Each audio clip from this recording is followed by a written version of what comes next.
Hello friends, once again I am before you as usual with new 10 sentences of error spotting.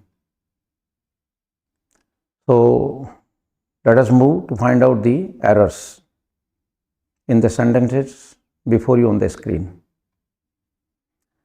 इस friends first sentence है found guilty on murder, the accused was sentenced to death. Found guilty on murder, the accused was sentenced to death.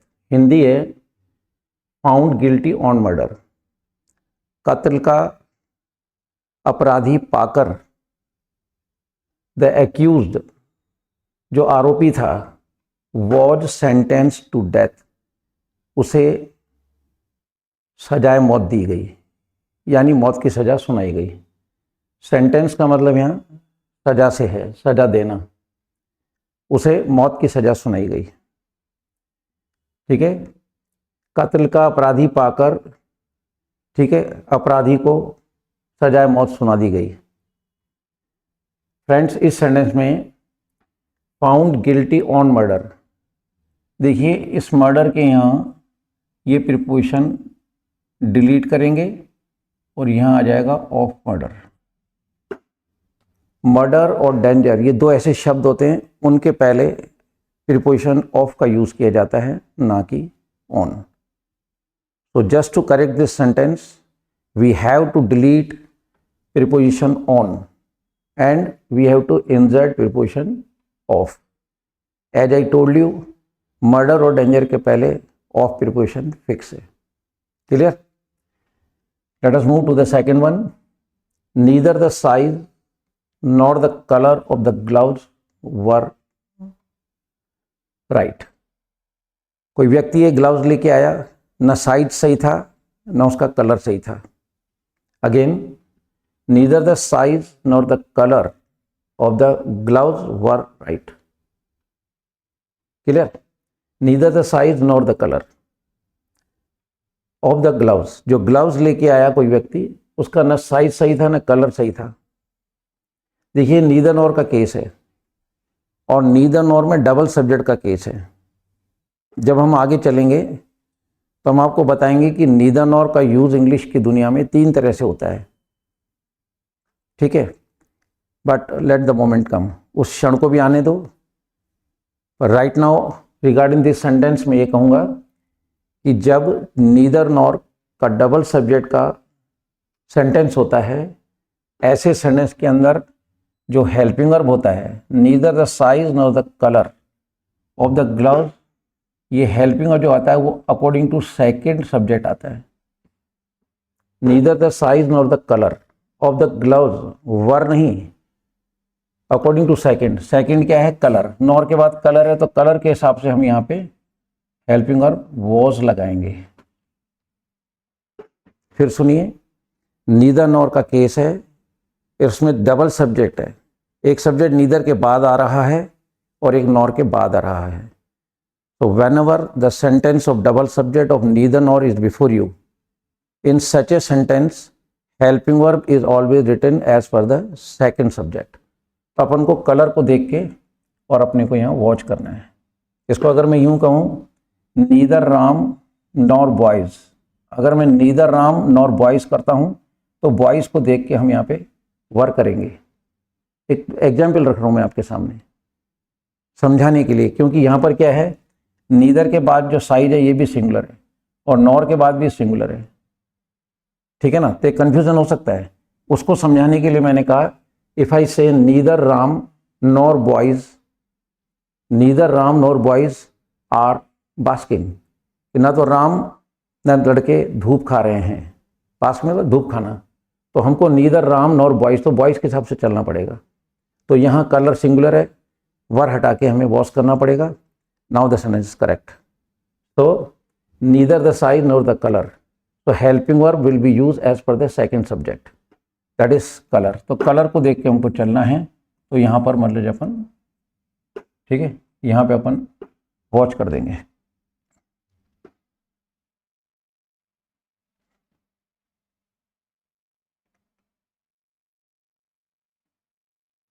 Clear? चलिए third one sentence, Lata parted with her mother with tears. Lata parted with her mother with tears but the journey to Delhi amused, the journey to Delhi amused her. Lata बिछड़ी यानी माँ से बिछड़ी, अलग हुई। लता माँ से बिछड़ी with her mother, माँ से, विथ टीयर्स आंसुओं के साथ, but the journey to Delhi amused her, लेकिन जो दिल्ली की यात्रा थी उसमें उसे बहुत आनंद आया। Once again, Lata parted with her mother with tears but the journey to Delhi amuse her. Lata अपने माँ से बिछड़ी, आंसू लेकर, रोती भी मतलब गई माँ से बिछड़ी जब, लेकिन जब दिल्ली की यात्रा थी उसमें उसे बहुत आनंद आया। स्टूडेंट, पार्ट शब्द के बाद कभी भी विथ प्रीपोजिशन यूज नहीं किया जाता है, तो delete it and right from. Clear? तो पार्ट शब्द के बाद कभी भी विथ आता है या और कोई प्रीपोजिशन आती है, delete that and insert right preposition from. अब होता है लता माँ से बिछड़ी आंसू लेके, लेकिन दिल्ली की यात्रा ने उसे बहुत मजा दे दिया, आनंद आया उसको। Okay, let us move to the next. The girl said that she preferred the blue gown then the black one. The girl said that she preferred the blue gown then the black one. लड़की ने कहा कि उसको blue gown से, ठीक है, black gown से blue gown ज़्यादा पसंद है। प्रीफर का मतलब होता है, प्रीफर कहाँ यूज़ किया जाता है, जब दो नाउन यानी दो चीज़ों में कम पसंदी ज़्यादा पसंदी की बात होती है, तब प्रीफर का यूज़ किया जाता है। प्रीफर वर्ब है, टेंस के हिसाब से चेंज होगा। ये प्रीफर भी हो सकता है, प्रीफर्स भी हो सकता है, प्रीफर्ड भी हो सकता है और प्रीफरिंग भी हो सकता है, as per the tense, because ये वर्ब है। अभी ये पास्ट टेंस में लिखा हुआ सेंटेंस है, तो she said that she preferred the blue gown then the black one. उसने ये कहा कि उसको ब्लैक गाउन से, ठीक है, ब्लू गाउन ज़्यादा पसंद है। दो चीज़ों में कम पसंदी ज़्यादा पसंदी के लिए प्रीफर का यूज़ किया जाता है, और प्रीफर के बाद देन कभी नहीं आएगा, इसको डिलीट करेंगे। प्रीफर के बाद प्रीपोजिशन टू फिक्स है, तो जब कभी भी आप प्रीफर शब्द को यूज़ करो at the time of speaking और ड्राफ्टिंग, ठीक है, तो वहाँ पे कभी भी आप देन ना लगाएं। प्रीफर के वाले सेंटेंस के अंदर हमेशा टू आता है। और ये प्रीफर कब लगता है, जब दो चीज़ों में कम पसंदी ज़्यादा पसंदी की बात होती है, राइट। अब इसमें एक चीज़ का ध्यान रखना, दो चीज़ें हैं, ठीक है, जैसे मैं मोटरसाइकिल से स्कूटर ज़्यादा पसंद करता हूँ, तो जो चीज़ ज़्यादा पसंद करते हो पहले वो आएगी, फिर टू आएगा, फिर देन आएगा। जैसे यहाँ जो लड़की है, दो गाउन है, एक ब्लैक एक ब्लू, तो वह ब्लैक से ब्लू ज़्यादा पसंद करती है, इसलिए जो ज़्यादा पसंद है पहले वो आ रहा है, फिर टू आएगा, फिर कम पसंद वाली चीज़ आएगी। तो इस तरह से आप प्रीफर का सेंटेंस आप यूज़ करेंगे।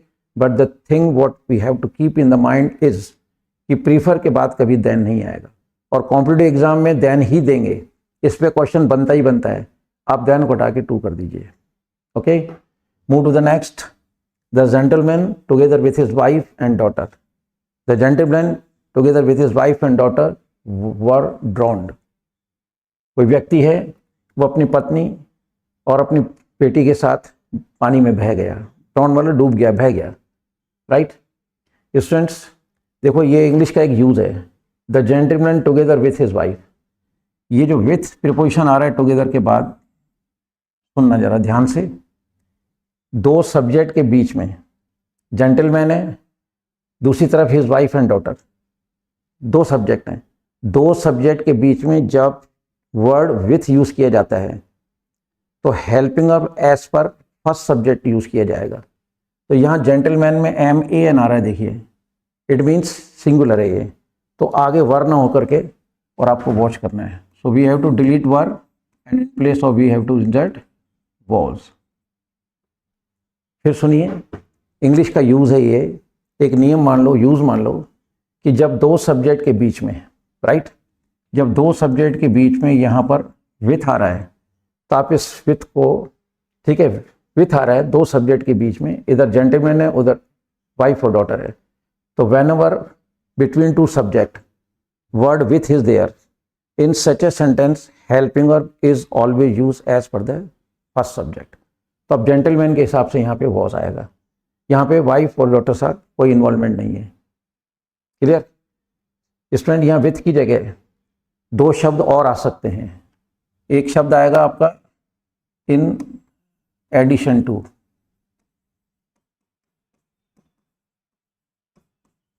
और एक आएगा एज लॉन्ग एज।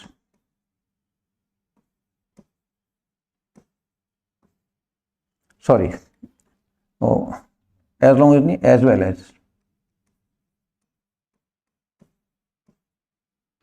कहना ये चाह रहा हूं कि जब कभी दो सब्जेक्ट के बीच में इन तीनों में से कोई भी शब्द हो, in addition to, as well as और विथ, तीनों रूप में हेल्पिंग वर्ब आपको सेकंड सब्जेक्ट के हिसाब से लगाना है।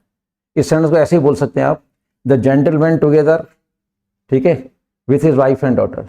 The gentleman in addition to, यहाँ पे टुगेदर विथ की जगह इन एडिशन टू लगा सकते हैं, उस समय टुगेदर नहीं आएगा। द जेंटलमैन, ठीक है, इन एडिशन टू, ठीक है, हिज वाइफ एंड डॉटर, तो विथ की जगह इन एडिशन टू आ सकता है।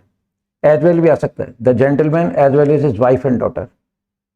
इन all the simple thing is to say whenever between two subjects you have these three, any of these three, दो सब्जेक्ट के बीच में चाहे विथ आए या as long, sorry, as well as आए या इन एडिशन टू आए, आपको हेल्पिंग अकॉर्डिंग टू फर्स्ट लगाना है। तो जेंटलमैन के हिसाब से वॉज आएगा, वर नहीं। क्लियर? ये नियम है। दो सब्जेक्ट के बीच में इन एडिशन टू आ जाए या एज वेल एज आ जाए, विथ आ जाए, ऐसे सेंटेंस में helping of according to first subject use करना है, ये ध्यान रखना है। Right? Now the sentence is correct because I have written was in place of were, because first subject is singular, तो सिंगुलर है तो वहाँ पे वॉज आ जाएगा। Now the sentence correct. Move to the next. Hardly had I left the house then it began to rain. कहता है मुश्किल से मैं घर मैंने छोड़ा ही था, मुश्किल से मैं घर छोड़ा ही था, then it began to rain, बारिश होने लगी। Hardly had I left the house, फिर कहता है then it began to rain. Students, आपको मालूम होना चाहिए हार्डली हैड जब यूज किया जाता है तो उसके साथ कभी देन नहीं आता है, तो we have to delete then और इसकी जगह हम लोग व्हेन इंसर्ट करेंगे। हार्डली हैड के साथ में व्हेन का यूज़ किया जाता है, देन का यूज़ नहीं किया जाता। तो जब कभी भी आप हार्डली हैड को यूज़ करें, उसमें आगे आपको hardly had I left the house when it began to rain. Hardly had के साथ में देन नहीं आता, व्हेन आता है। क्लियर? चलिए नेक्स्ट आता है, तो आप यहाँ पे व्हेन कर देंगे, सेंटेंस सही हो जाएगा। यूज़ क्या है? हार्डली हैड के साथ व्हेन, ना कि देन। ठीक है, कि मुश्किल से मैंने घर छोड़ा ही था कि बारिश होने लगी। Next one is the father as well as the sons were mysteriously missing from the house. The father as well as the sons were mysteriously missing the house. देखिए अभी हम बात कर रहे थे कि जब कभी दो सब्जेक्ट के बीच में with addition to as well as आ जाए, तो यहाँ एज वेल एज का एक एग्जाम्पल मैंने और आपको शो किया है।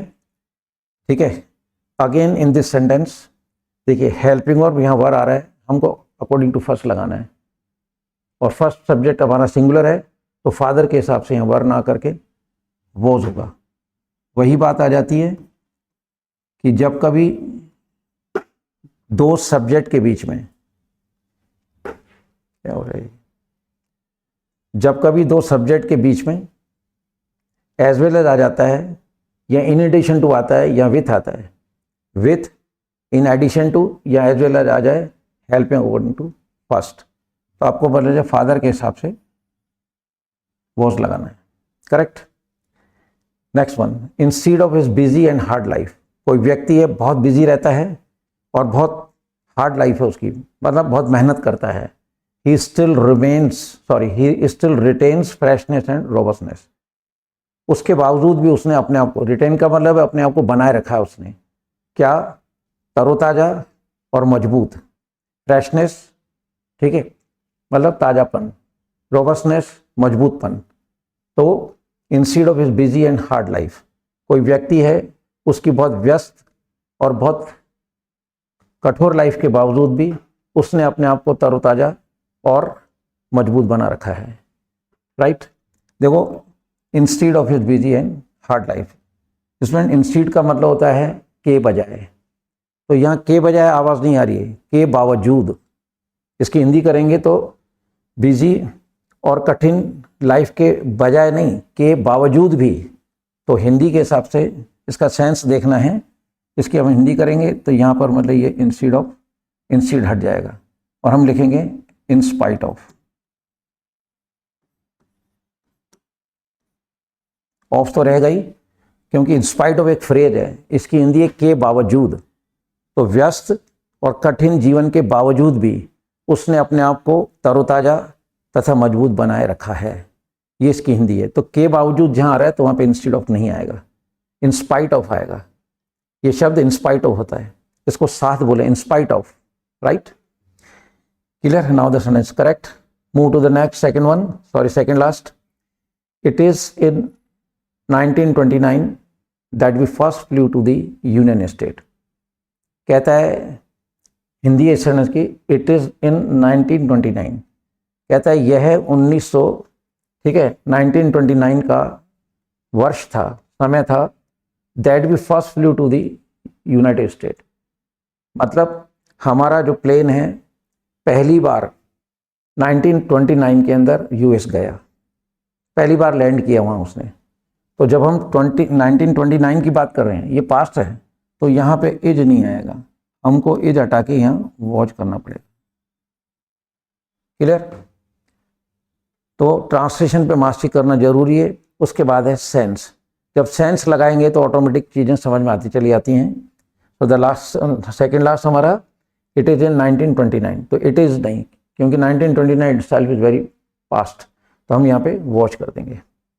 And the very last sentence of today is every one of the man present here, कहता है जो लोग भी यहाँ मौजूद हैं, हैज़ गिवन ए डेज पे, जो भी यहाँ मौजूद हैं उसमें से प्रत्येक ने अपने हैज़ गिवन ए पे एज देयर कंट्रीब्यूशन, कहीं पे मतलब कंट्रीब्यूशन किया जा रहा था, तो जो भी वहाँ लोग मौजूद थे उन्होंने अपनी एक दिन का पेमेंट जो है वो कंट्रीब्यूट किया, यानी कि सहयोग दिया उसका। Every one of the man, ठीक है, प्रेजेंट हियर, ये मैन प्लूरल है, ठीक है, तो every one of the man present here, जो लोग भी यहाँ, क्योंकि मैन प्लूरल को शो कर रहा है, तो जो लोग भी यहाँ मौजूद हैं, हैज़ गिवन, उसने दिया है एक दिन का पेमेंट, ठीक है, एज ए कंट्रीब्यूशन, योगदान। क्लियर?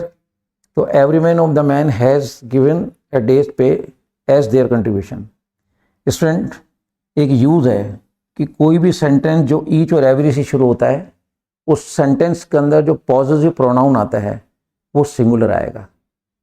मेनली सारी चीज़ों को दो जेंडर में बांटा गया है, मैस्कुलिन जेंडर, फेमिनाइन जेंडर, ठीक है। तो every one of the man present here has given A days पे एज देयर, ये देयर हट जाएगा, ठीक है, इस देयर की जगह हमको लगाना पड़ेगा हिज, और देयर को डिलीट करना पड़ेगा। यूज क्या कह रहा है? Any sentence which begins either with every और ईच से भी अगर वाक्य शुरू हो रहा है तो in such a sentence positive pronoun will be either his और her, depends on the subject. If the subject is male, then we have to insert possessive pronoun his. If subject is female, then her will be written over here. तो जो भी sentence each और every से शुरू होता है उसमें आगे जो प्रोनाउन आएगा, पॉजिटिव प्रोनाउन आएगा, वो हिज या हर आएगा। अब यहाँ पर हम मैन की बात कर रहे हैं तो देयर हट के हिज आ गया है। अगर यहाँ फीमेल होता तो यहाँ पे आता एज हर। क्लियर? तो जो भी सेंटेंस ईच और एवरी से चलता है उसके अंदर पॉजिटिव प्रोनाउन अगर आएगा, पॉजिटिव प्रोनाउंस होते हैं my, your, his, her, our, their, ठीक है। तो यहाँ पे मेल के हिसाब से देयर हटा के हिज करेंगे, अगर फीमेल का सेंटेंस होगा तो हर करेंगे। तो स्टूडेंट्स, जहाँ तक मुझे उम्मीद है कि आप इस एयरस्पोर्टिंग का जो मैंने टॉपिक शुरू किया हुआ है आपके नॉलेज बढ़ाने के लिए आपको पसंद आया है और आप इसे रिवीजन करते रहें, ठीक है। रोज़ इस तरह से आप अपने को अपग्रेड करते चले जाएं तो नॉलेज भी बढ़ता जाएगा और हर कंपटीशन में ये चीज़ आई रही है, तो वहाँ आपको इन सेंटेंसेस में से जो भी मतलब मिस्टेक्स हैं या एरर्स हैं उसको फाइंड आउट करने में हेल्प मिलेगी। So with these words, goodbye to all of you. See you tomorrow. Tomorrow you will also get though it is Sunday, but you will get the video, right? Goodbye to all of you.